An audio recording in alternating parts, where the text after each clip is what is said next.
आत्मन। सहज योग में आज कबीर के एक पद पर चर्चा करने जा रहे हैं हम। कबीर की जीवन ज्योति 1398 से 1518 ईस्वी तक भारत के आकाश में आलोक फैलाती रही। कबीर साहब कहते हैं, क्या सोचे ही बारंबारा। परमात्मा के मार्ग में अनेक बाधाएं आती हैं।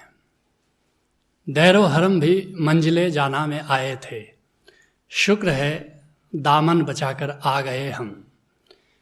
मंदिर और मस्जिद भी परमात्मा के मार्ग पर बाधक बन जाते हैं। चीनी कहावत है, 100 चलते हैं कोई एक पहुंचता है। प्यारे ओशो ने तो इस कहावत में थोड़ा परिवर्तन किया, 1000 चलते हैं तो कोई एक पहुंचता है। पुराने ज़माने के लिए ठीक थी वो कहावत, क्योंकि मार्ग के अटकाव बड़े थोड़े से थे। लेकिन आजकल मार्ग के अटकावों को देखते हुए ओशो ने ठीक ही परिवर्तन कर दिया। 1000 चलते हैं तो कोई एक पहुंचता है। कोई मंदिर पर अटक जाता है, कोई मस्जिद पर अटक जाता है, कोई गुरुद्वारे पर अटक जाता है। लेकिन कुछ थोड़े से हिम्मतवर लोग आगे बढ़ते हैं तो शास्त्रों में अटक जाते हैं।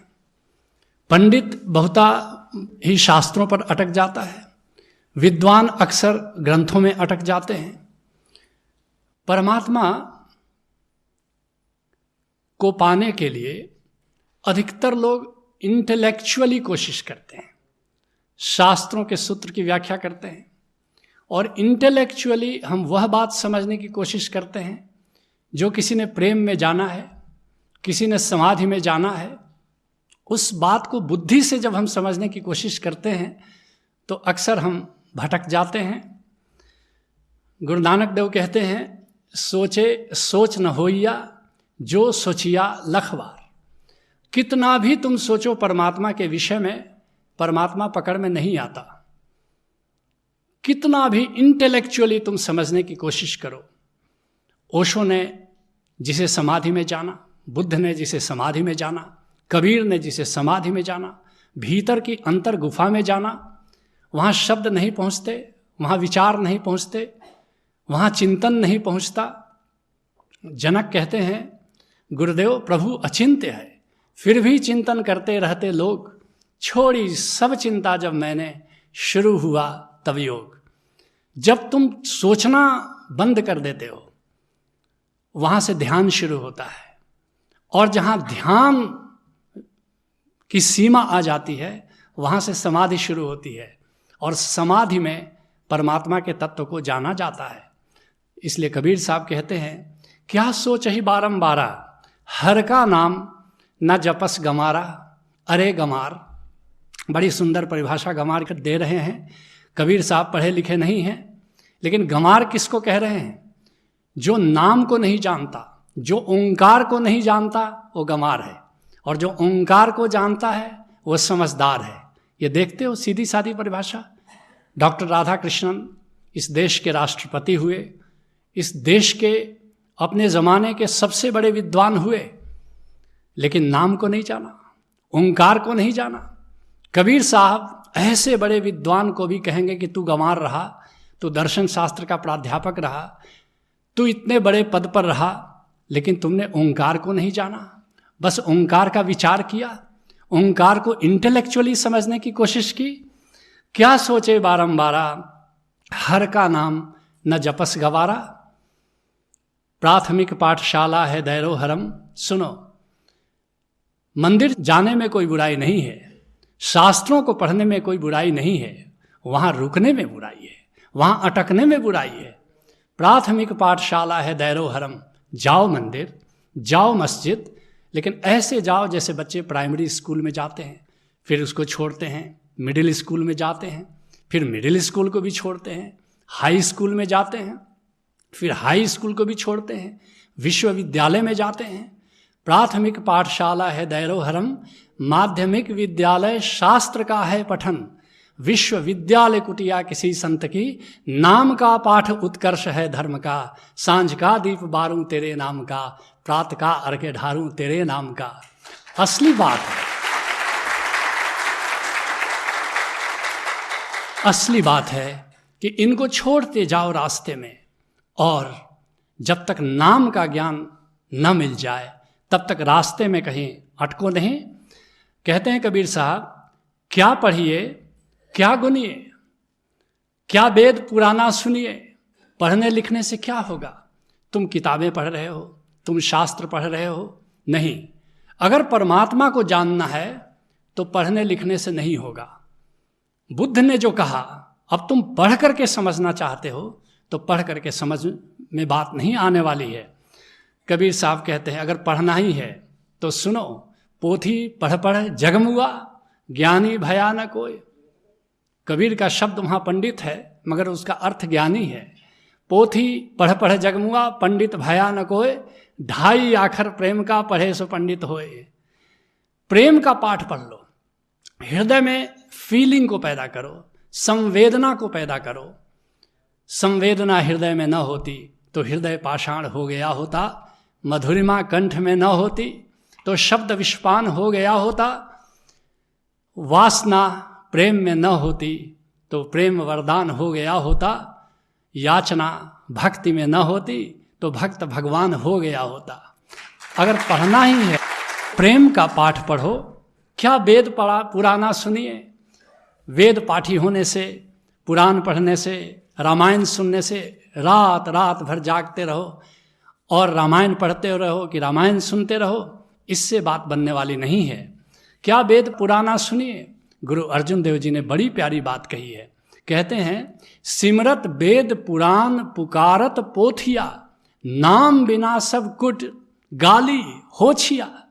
कहते हैं स्मृतियाँ पढ़ते हो सुनते हो, वेद पढ़ते हो सुनते हो, पुराण पढ़ते हो सुनते हो, ग्रंथ पढ़ते हो सुनते हो, मगर एक बात याद रखना, अगर नाम को न पढ़ा, अगर नाम को न जाना, परमात्मा के उस तत्व को न जाना, उस ओंकार को नहीं जाना जो पूरे अस्तित्व में गूंज रहा है, तो सब कूड़ा करकट की तरह है।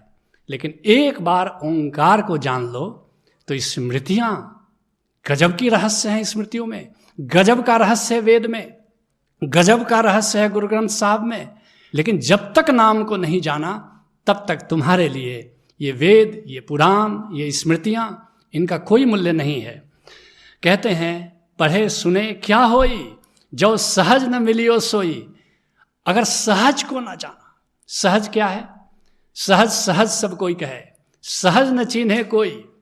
सहज की बातें हैं, जिस सहजे हरि जी मिले, सहज कहीजे सोई। जिस सहज को जानकर तुम गोविंद को जान लेते हो, जिस सहज को जानकर तुम गोविंद तक पहुंच जाते हो, सच कहो वही सहज है, और वह सहज ओंकार है। जो सहज न मिलियो सोई। सहज के ज्ञान को अगर तुमने नहीं जाना तो तुम्हारे लिए शास्त्रों का कोई मूल्य नहीं है। हैं शास्त्र चिकित्सा के अनेक, पर औषध देता है हकीम। जैसे तुमने एलोपैथी चिकित्सा शास्त्र पर एक किताब ले आई खरीद कर, और तुम पढ़ करके अपनी दवा करने लगोगे, फिर क्या होगा, मर्ज घटने की जगह मर्ज और बढ़ता चला जाएगा। हैं शास्त्र चिकित्सा के अनेक, पर औषध देता है हकीम। किसी डॉक्टर के पास जाना होता है, वैसे ही धर्म शास्त्र तो हैं पर बिना संत के हैं अफीम। याद रखना, अगर संत नहीं है तो अफीम की तरह धर्म तुम्हारे लिए हो जाता है। शास्त्रों में ज्यादा मत उलझो, जीवित सदगुरु से धर्म गहो। ज्यादा आसान है, ज्यादा सुविधाजनक है कि तुम किसी जीवित सदगुरु के पास जाओ, उसे नाम का ज्ञान प्राप्त करो, ओंकार का ज्ञान प्राप्त करो, और तब परमात्मा के मार्ग पर चलो। अक्सर ऐसा हो जाता है कि लोग अपने गुरु को अंतिम गुरु मान लेते हैं। मुसलमान भाई जैसे मोहम्मद साहब को अंतिम पैगंबर मान लेते हैं, महावीर को जैन अंतिम तीर्थंकर मान लेते हैं। और अब तो मुझे आश्चर्य होता है, ओशो को मानने वाले भी कहते हैं कि जो भी कहना था अब ओशो तो कह गए, आगे किसी संत को आने की क्या जरूरत है। ओशो के हुए तो अभी हाल में हुए।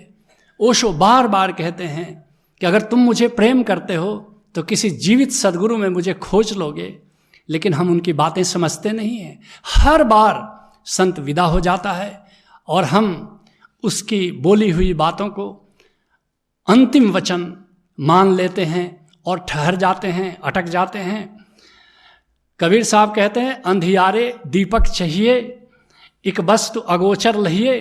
कहते हैं कि ऐसे नहीं होगा, केवल दीपक दीपक कहने से उजाला नहीं होगा, केवल पानी पानी कहने से कहीं प्यास नहीं बुझती। अंधेरा भगाना हो तो दीपक चाहिए, उसकी रोशनी चाहिए, एक वस्तु अगोचर लहिए। गुरु अर्जुन देव जी कहते हैं अदृष्ट अगोचर पकड़िया गुरु शब्दी हूँ सतगुरु के बलिहारी। ये सतगुरु की बलिहारी जाता हूँ जिसने ऐसा ज्ञान का दीपक दिया, ऐसी दिव्य दृष्टि दी कि जो भीतर अदृश्य है परमात्मा उसको दिखा लिया, जो अश्रव्य है परमात्मा उसको सुना दिया। वस्तु अगोचर पाई घट दीपक रहिया समाई। अद्भुत सूत्र निरति समाधि का दे रहे हैं कबीर साहब। पहले उस आलोक को देखो जो बिना दीपक के वहां फैला हुआ है। कहते हैं दीपक, लेकिन वहां दीपक नहीं है, वहां बाती नहीं है, वहां ज्योति नहीं है, मगर एक आलोक फैला हुआ है। और उस आलोक को जानो और उस आलोक में प्रवेश कर जाओ, उस आलोक में लीन हो जाओ, उस आलोक के साथ समाधि में चले जाओ, तब जाकर परमात्मा को जानोगे। कहते हैं कबीर साहब घट घट दीपक बरे लखे नहीं अंध है। सारे घट में सबके भीतर दीपक जल रहा है। लखत लखत लखी परे कटे जमफंद है। और देखते देखते फिर उसको एक दिन देख लेते हो, उसके साथ एक हो जाते हो, और फिर मृत्यु तुम्हारे लिए नहीं होती। तुम उस अमर तत्व को, उस अमृत तत्व को जान लेते हो। कह कबीर अब जानिया, जब जानिया तब मन मानिया। कबीर साहब कहते हैं उस आलोक को अगर जान लो, उस ओंकार को जान लो, तब मन राजी होता है। उसके पहले मन राजी नहीं होता। कितना भी मंदिर जाओ, मस्जिद जाओ, शास्त्र पढ़ो, मन राजी नहीं होता। मन माने लोग ना पतीजे तो क्या कीजिए। कहते मगर एक दूसरा दुख पैदा हो गया, एक दूसरी कठिनाई पैदा हुई। पहले मंदिर और मस्जिद पर और शास्त्र पर लोग राजी थे, मन नहीं राजी था। लोग कहते थे कि कबीर बड़ा धार्मिक व्यक्ति है, मंदिर जाता है, मस्जिद जाता है, लोग मेरे साथ राजी थे। लेकिन मेरा मन कहीं कह देता था कि कबीर ये कहाँ तुम माथा झुका रहे हो। लेकिन जिस दिन से गुरु कृपा से ओंकार को जाना है, उस दिन से अब मन तो राजी हो गया, लेकिन फिर कठिनाई पैदा हो गई। अब लोग नहीं राजी होते हैं। लोग कहते हैं कि कबीर भटक गया, कबीर अब मंदिर नहीं जाता, कबीर अब मस्जिद नहीं जाता। कबीर साहब बड़ी प्यारी बात कहते हैं कि अगर लोग ना पतीजे तो क्या कर लीजिए, कबीर का ये क्या कर लेंगे, और हम अब क्या करें लोगों को समझाने के लिए। सच कहो नाम को जानना, नाम के साथ एक हो जाना, यही सहज योग है। हरि ओम।